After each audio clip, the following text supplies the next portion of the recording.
The storm loomed over the mountains like a living entity, its icy breath weaving through the towering pines, sending cascades of snow tumbling from their branches. The forest, once alive with the murmurs of unseen creatures, now lay in a silence that pressed against the senses. Beneath the slate-grey sky, a solitary figure trudged through knee-deep snow, his heavy boots crunching against the frozen earth. Ethan Cross had spent the last 8 years in the wilderness, a life he had chosen over the chaos of civilization.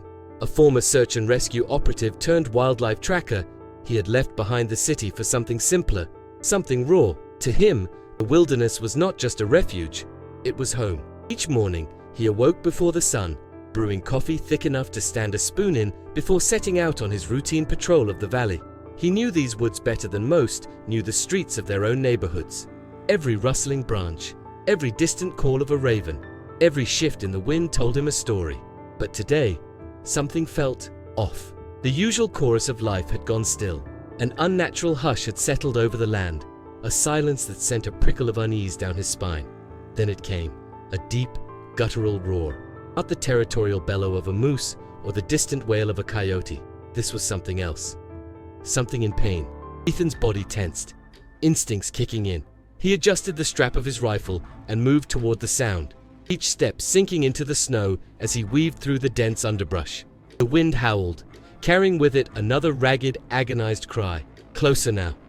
He pushed forward, breath pluming in the cold air, until the trees parted to reveal the source of the distress. A massive grizzly lay sprawled in the snow, its golden brown fur marred with streaks of crimson.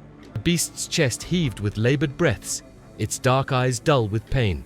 But what made Ethan's stomach twist was the trap. A rusted steel snare coiled tight around its hind leg, biting deep into flesh and bone. Poachers, his hands clenched into fists. He had seen their work before, but this was cruelty. The bear let out a low, warning growl as Ethan stepped closer. Even in agony, it still possessed the will to fight, but it wouldn't last the night. Not with that wound. "Easy, big guy," Ethan murmured, his voice low and steady. He wasn't sure if the bear understood the words, but tone mattered. He dropped his rifle, unshouldered his pack, and pulled out a medical kit. The bear's breathing hitched, nostrils flaring as if trying to decide whether to trust him. He had no time to wait for an answer. Reaching for the bolt cutters, he positioned them over the steel wire. "This is gonna hurt," he warned. Then he squeezed the handles. The steel snapped with a sharp clang. The bear roared, its body jerking violently.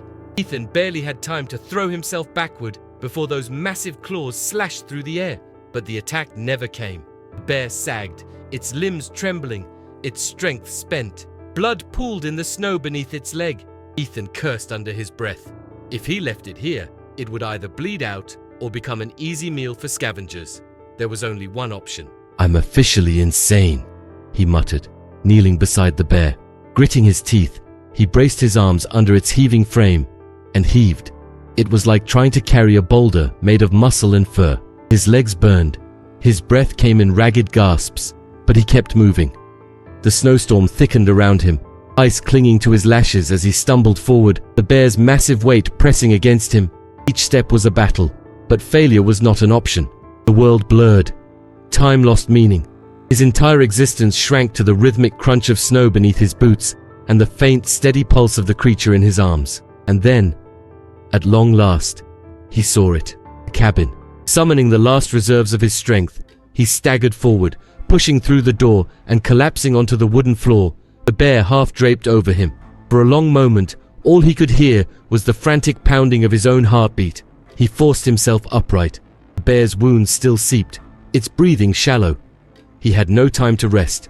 Moving quickly, he gathered his supplies: antiseptic, bandages, a needle and thread. His fingers trembled from exhaustion as he poured the antiseptic over the wound. The bear shuddered, a low, pained growl rumbling through its chest, but it didn't attack.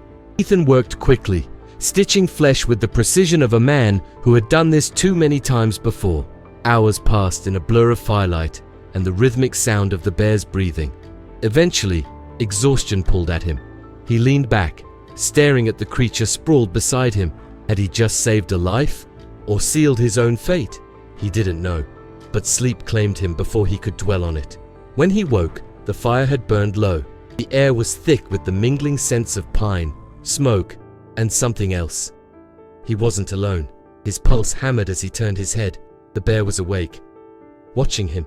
Its deep brown eyes locked onto his with an intensity that sent a shiver down his spine. He didn't move, didn't breathe. Then, slowly, the bear blinked. A slow, deliberate motion.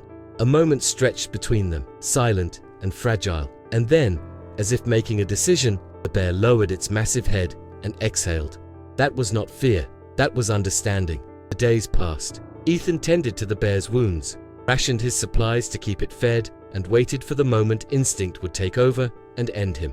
But it never did. The bear no longer flinched when he approached. It accepted the food he laid before it, and it watched him, not with the wary gaze of a wounded animal, but with something deeper, something aware.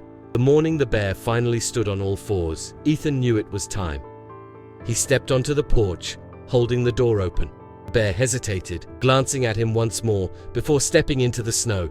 He watched as it disappeared into the trees, its massive form blending into the wilderness. He should have turned back inside, but he didn't. Instead, he stood there, watching, waiting, and deep in his bones, he knew this wasn't the end of their story.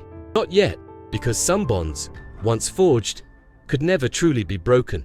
Days later, he found footprints circling the cabin, fresh, unmistakable. And as he looked toward the tree line, he swore he saw a shadow move, just beyond the reach of the light.